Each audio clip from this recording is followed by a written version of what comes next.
Greetings, my name is Rudimentary Rob. Welcome back to my Valheim series. Today we're going to do some more exploring in Ashlands. Specifically, we are going to see if we can find some more fortresses out on this island where we had the mysterious location. So, get yourself strapped in. Yeah, there's going to be some happenings this episode, so stay tuned and yeah, you might want to wear your heavyweight adventuring helmet this time.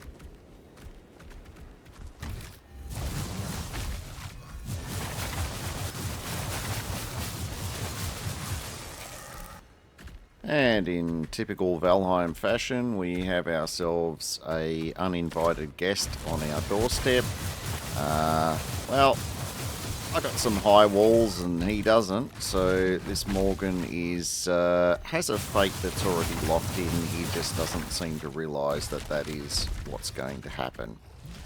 Anyway, we're going to finish destroying this Morgan, and then we're going to get on with the exercise at hand. Not really an episode where everything goes our way. Minor spoiler involved there.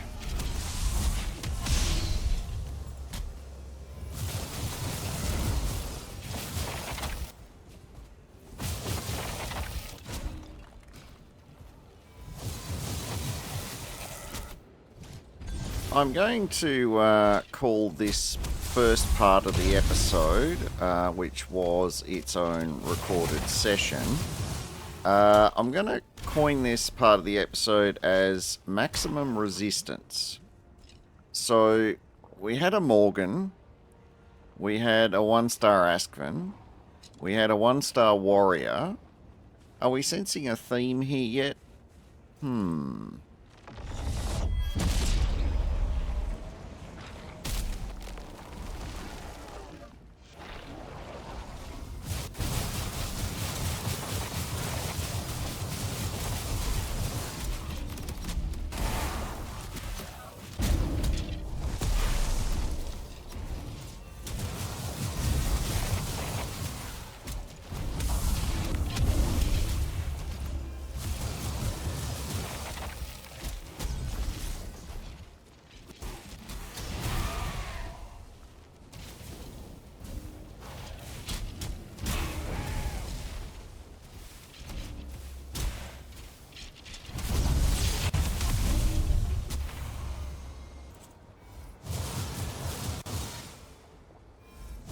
Yep, and the theme of maximum resistance continues. I mean, that fort with the shield over it that we can see, that is where we left fully, I would say, 15 minutes ago in terms of actual recorded time.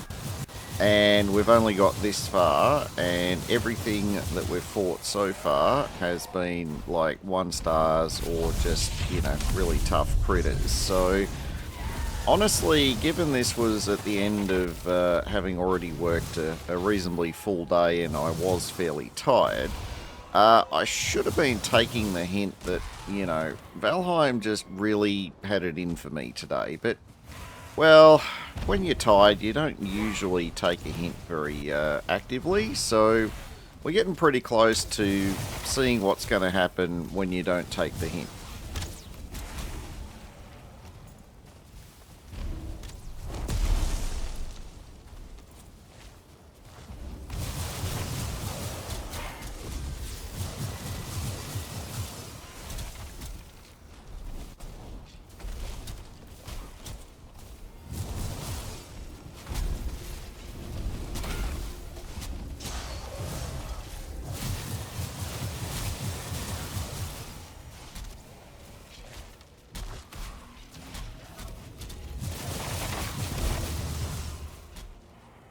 Alright, we're winning now, aren't we? Oh, yeah, okay. So we have ourselves a 2-star warrior. And we're already down 2 of our skelly buddies, possibly a 3rd by now. And we've got a summoning stone nearby, and it must be night time because we've got a 2-star. You won't get those during the day, except from one of those special spawners that we got introduced to not that long ago. So our priorities are reasonably clear. We want to get down here, destroy this spawning stone, and try not to get deleted by any of the locals, particularly the 2-star warrior. So we've got to run around because everything's fast enough that we can't really summon very much, but we were able to get our, flaming troll friend on board with the idea of destroying the summoning stone for us, and he did that absolutely admirably. So, things are starting to go our way, but then, of course, a Morgan enters the chat. Yeah.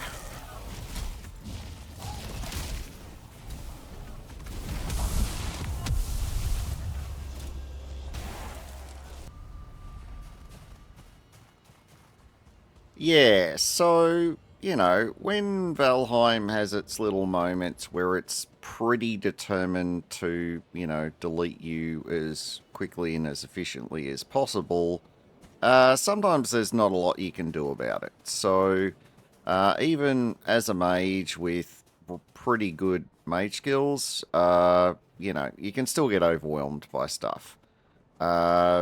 Even without the 2-star warrior being the gigantic pain that it was, I would have really only just got out of that.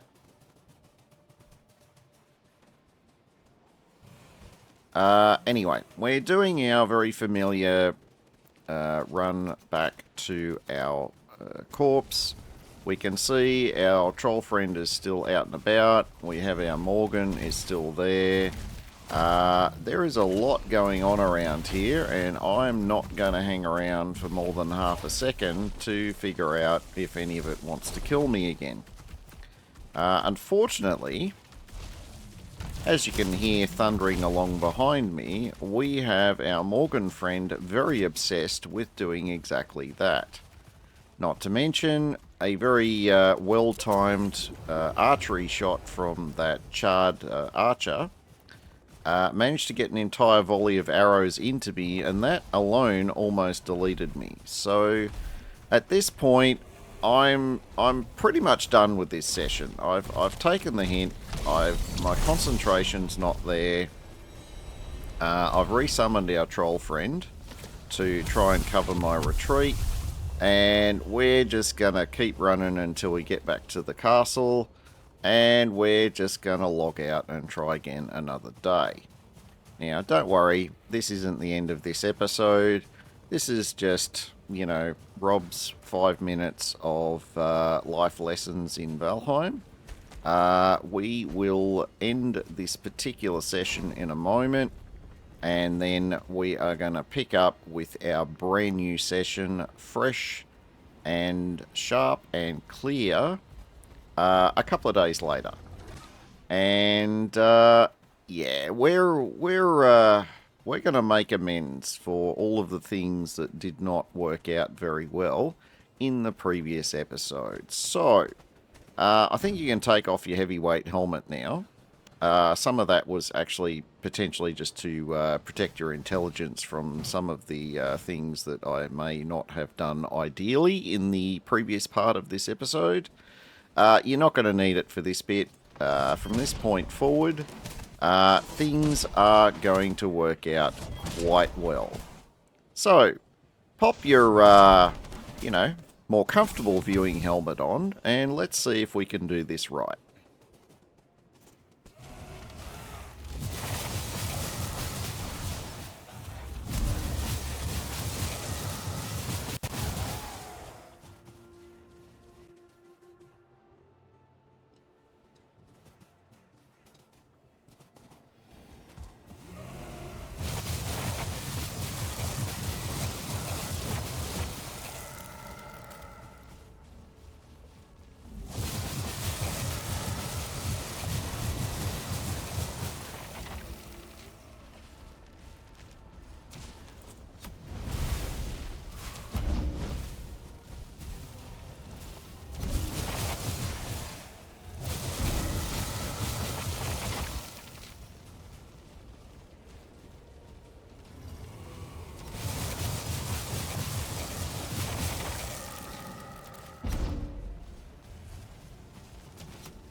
During that fight, obviously I jumped over some lava to get here, but with the shields I fully expected my skellies would have followed me post-haste, but apparently there must have been a bit of a pathing anomaly there because only one of my skellies showed up, but he still fully had his shield, so he didn't tell me whether he took a holiday to Hawaii or something on his way down to catch up with me, but wherever he went, clearly it was very restful because he hadn't lost any health, and at least he did show up, so there is that. Anyway, we managed to resummon our three, missing in action companions, and we're going to continue with our murderous spree here, trying to make amends for the previous part of this episode.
Yeah, true story. Turns out mages can use the Door Knocker Mark III as well. Who'd have thunk it?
Yeah, not quite sure why this summoning pillar took quite so many hits to knock it down. I mean, yeah, granted, I did miss quite a lot, but as you can see, there was some pretty solid direct hits there, and it's still up. So, yeah, I don't know if they've got variable hit points or what the story is, but some of them seem to take quite the pounding before they eventually break. So, yeah.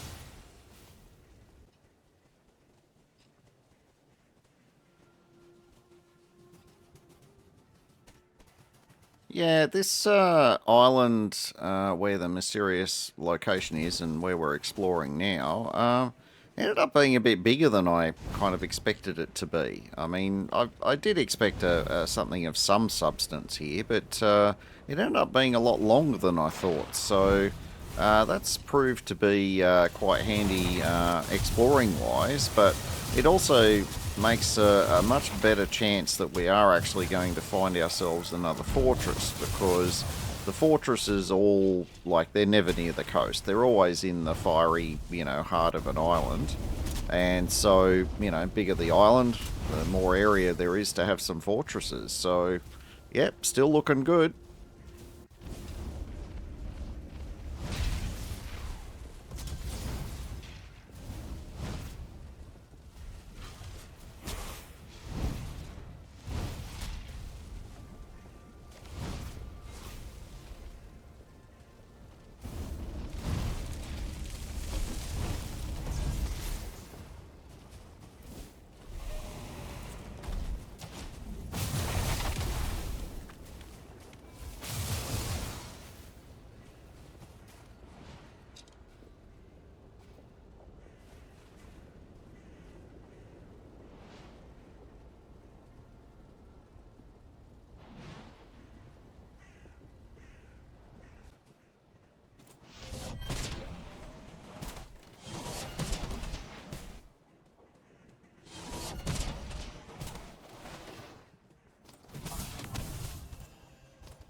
Yeah, your skeleton companions, the most realistic parallel I can draw is that they are those raid and dungeon companions from your MMO days who would always, and I mean always, stand in the fire. You know, thumbs up if you remember what those sort of companions were like to work with. And yeah, give me a comment down below if you were the healer who somehow managed to keep them alive, in spite of their love of standing in the fire. Now, in other news, we found ourselves a Diverger camp. Now, this one I'm not going to be quite so dismissive of, because there's a 2-star Diverger Rogue in this one, and that vastly improves the chances that this camp is going to survive most of the normal stuff that would usually, very easily, wipe out one of the other Diverger camps. So that's why I marked it a little bit differently on the map. This genuinely, if I get overwhelmed nearby, this is very easily the best place I can retreat to. So, yeah, I don't want to lose sight of that one anytime soon. But we're getting pretty much the end of the day. And so, taking life lessons away from earlier this episode, I've actually been running around with a portal, a shield generator, and some benches. And we are going to jump back to base, get ourselves rested buff, get unloaded, repaired, all those other wonderful things that we like to do at home base. And then we're going to come back in the morning and resume our search. Now, sure enough, here we are. One fantastic night's sleep later, which in reality I wish I could manage, but anyway, that's a whole different story. We're back here at our location. We've picked up our benches and portal. We're going to resummon our little skeleton army here, and we are going to get our explorer pants back on again and see what other little things, or big things, we might be able to find.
Yeah, look, another Morgan may have entered the chat, but they're not going to be here for very long.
Yeah, if it seems like I'm leaving a lot of stuff on the ground, it's because by the time you carry all of the stone and the wood and the metal and the rest of it, that you need to put down a workbench, a stone working bench, a shield generator, and a stone portal. Yeah, when you add in your normal food and your potions, turns out you don't really have a lot of weight capacity left. So, not to mention, not a lot of inventory space in terms of slots. So, this mission is very focused on locating another fortress. What I leave behind on the ground, look, if I really need it, I'll come back for it later.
Oh, and in case you're wondering how much the shield absorbs these days, yeah, it's I don't remember exactly, but it's around about 550 or 560 health is what the shield is worth when I cast it. So, when you're seeing it pop very frequently, you start to realize just how much damage that you are kind of taking. Yeah, particularly my little skeleton buddies. But that aside, look what we found. You know, yeah, another summoning pillar, sure. But past that, we have this lovely, great big green beam heading up to the heavens. And that can only mean one thing, a fortress. And that was the whole point of our exploration, is to find at least one. So we have achieved that. We have found a fortress. So we're just going to have a bit of a poke around here and get a bit of an idea of the lay of the land. You know, it might be in the middle of some lava or something. That would definitely complicate assaulting the fortress if that were the case. But nope, we're lucky. We've got some land as an approach on this one, at least from one side. So we're going to pick up a couple of mushrooms because I didn't realise I was actually running low. There's our nice shiny fortress wall. We're even a little bit blessed. There doesn't appear to be a ballista on this corner. So we're actually going to use this little ruin to try and set up our benches, our shield generator and our portal. Of course, there is always a couple of locals that, you know, would rather you didn't, you know, do your little bit of development in the area. But, yeah, they're only, you know, a couple of twitches. Nothing that even my unshielded skellies, you know, can't deal with. And that one wants to run away. So, yeah, we're just going to see if we can set him on fire to make his running away exercise more memorable. And sure enough, he's gone. So, as the day gets a little bit darker, we're going to get our portals set up. So we've got a place to resume our efforts in the next episode.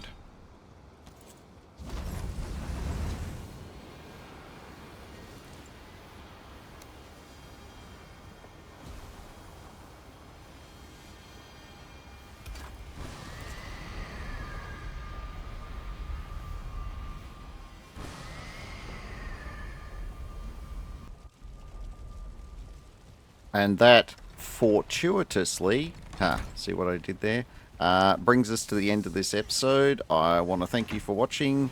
If you've enjoyed the episode, don't forget to give me a thumbs up and to consider subscribing if you haven't already done so.